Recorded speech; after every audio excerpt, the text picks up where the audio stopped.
Today, jihad is the most misunderstood word regarding Islam. It is not only misunderstood by the non-Muslims, it is even misunderstood by many of us Muslims.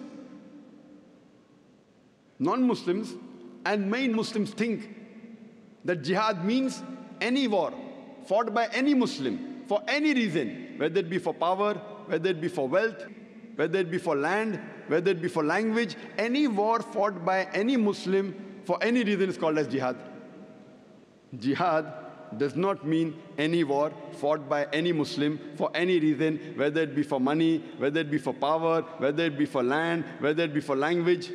Jihad is an Arabic word which comes from the word jahada, which means to strive, which means to struggle.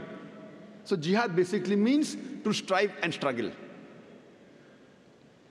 In the Islamic context, jihad means to strive and struggle against one's own evil inclinations. Jihad also means to strive and struggle to make the society better. Jihad also means to fight against oppression. Jihad also means to fight in self-defense in the battlefield. So jihad basically means to strive and struggle.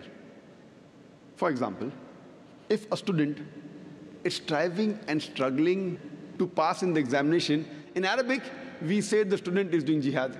He's striving and struggling. Many people have a misconception and they think that jihad can only be done by a Muslim. There are many verses in the Quran which say that even non-Muslim did jihad.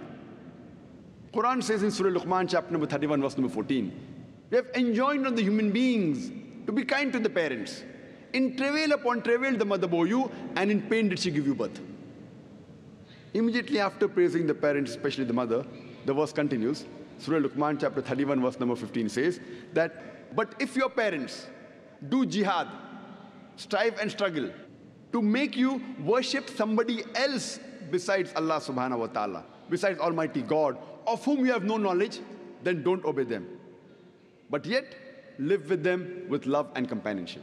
Here the Quran is talking about non-Muslim parents doing jihad, striving and struggling to make their children do shirk, worship somebody else besides Allah.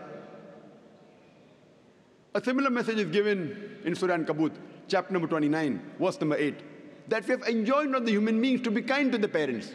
But if their parents do jihad, they strive and struggle to make you worship somebody else besides Allah subhanahu wa ta'ala, besides Almighty God, then don't obey them. So here the Quran is talking about non-Muslim parents doing jihad.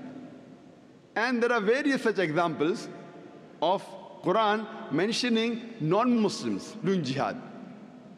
Now this type of jihad, in Arabic, we say jihad fi sabil shaitan. Jihad in the way of the Satan.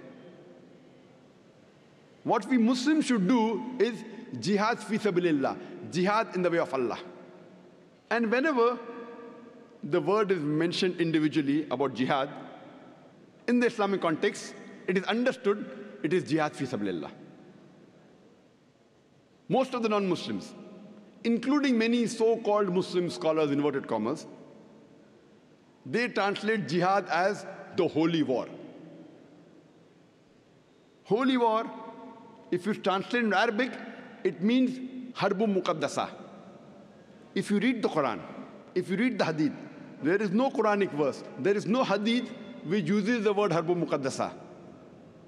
The word holy war doesn't exist in the Quran, neither in the hadith. Jihad, as I mentioned, basically means to strive and struggle. And one type of jihad is also fighting in the way of Allah subhanahu wa ta'ala. It is qital in the way of Allah subhanahu wa ta'ala. But jihad doesn't basically mean a war. One type of jihad, there are various jihad for nafs, one type of jihad is fighting in self-defense in the way of Allah subhanahu wa ta'ala. If we see the history of the Prophet Muhammad sallallahu alaihi wasallam, the first 13 years of his prophethood that he lives in Makkah, there were many Quranic verses that were revealed, all the Makkan surahs. Many a time in these verses, the word jihad was used. And never did the Muslims ever fight, physically fight. Only when they migrated to Medina, then the wars took place. But yet you find the word jihad in several verses of the Quran which were revealed in Makkah. Many examples I can give you. For example, Quran says in Surah Ankabut, chapter number 29, verse number 69, that those who do jihad in the way of Allah, those who strive in the way of Allah subhanahu wa ta'ala, we open up the pathways for them. When the verse was revealed, there was no war at that time. Quran says in Surah Furqan, chapter number 25, verse number 52, that do not follow the unbelievers, but do jihad against them. Strive against them strenuously with the Quran. That means you do jihad with the Quran. Jihad with the Quran means strive to convey the message of Allah. Do you think you're going to fight with the Quran? So here we realize that this misconception regarding the word jihad, it is depending how the media portrays. This word jihad wasn't a problem a couple of decades earlier. After 9/11, it came on top of the charts, number one. Previously, it wasn't there. So depending how the media portrays Islam, these misconceptions arise in the minds of the non-Muslims.